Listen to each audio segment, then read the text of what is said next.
ఊహించలేదు ఇలా జరుగుతుందని, ఇలా వస్తాయని కూడా. బట్ ఎస్,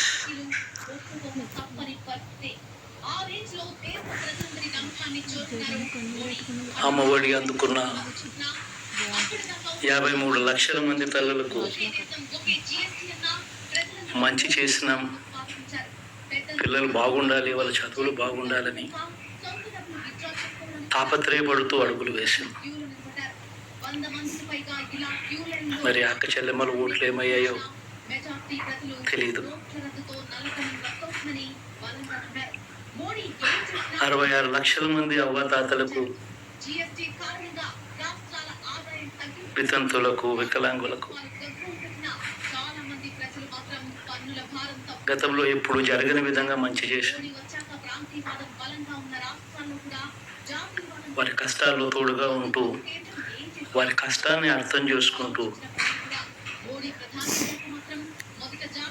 వారి ఇంటికి పంపించే వ్యవస్థను సైతం తీసుకొస్తూ, గతంలో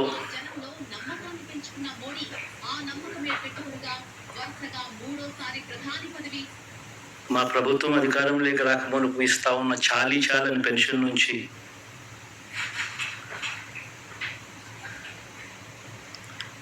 ఎంతో మంచి చేస్తూ అడుగులు వేసినా కూడా ఆ అవ్వాతాతలు చూపిన ఆప్యాయత ఏమైందో కూడా తెలియడం లేదు. దాదాపుగా 1,05,00,000 మందికి పొదుపు సంఘాల అక్క చెల్లెమ్మలకు మంచి జరిగిస్తూ, వారి కష్టాలనే మా కష్టాలుగా భావిస్తూ, ఇచ్చిన ఏ మాట తప్పకుండా అన్ని రకాలుగా వాళ్ళకు అండగా ఉంటూ, ఆసరాతో తోడుగా ఉన్నాం. 0 వడ్డీతో సైతం అండగా ఉన్నాం. చేయూత సైతం తోడుగా ఉంటూ నిలిచాం. మరి ఆ 1,05,00,000 మంది అక్క చెల్లెమ్మల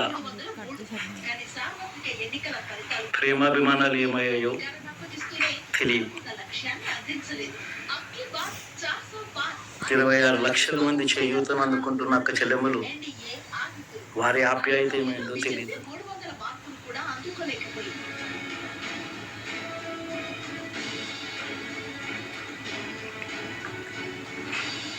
పిల్లల చదువుల కోసం ఏ తల్లి ఏ తండ్రి ఇబ్బంది పడకూడదు అని మొట్టమొదటిసారిగా పూర్తి ఫీజులు తీసుకొచ్చి అంతగా నిలిచాం. చదువుల్లో ఎప్పుడు చూడని మార్పులు తీసుకొచ్చాం. దాదాపుగా 12 లక్షల మందికి సంవత్సరానికి మంచి జరిగిస్తూ, ఆ పిల్లలు, ఆ తల్లుల అభిమానం ఏమైందో కూడా తెలియదు.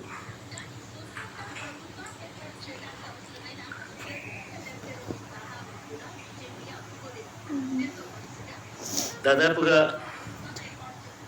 54 లక్షల మంది రైతన్నలకు గతంలో ఎప్పుడూ చూడని విధంగా, జరగని విధంగా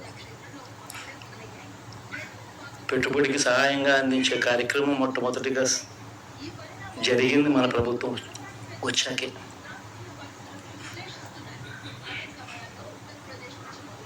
మరి అంతగా రైతన్నలకు తోడుగా ఉంటూ, రైతన్నలకు రైతు భరోసా ఇవ్వడం కానీ, సమయానికి వారికి ఇన్పుట్ సబ్సిడీ ఎప్పుడు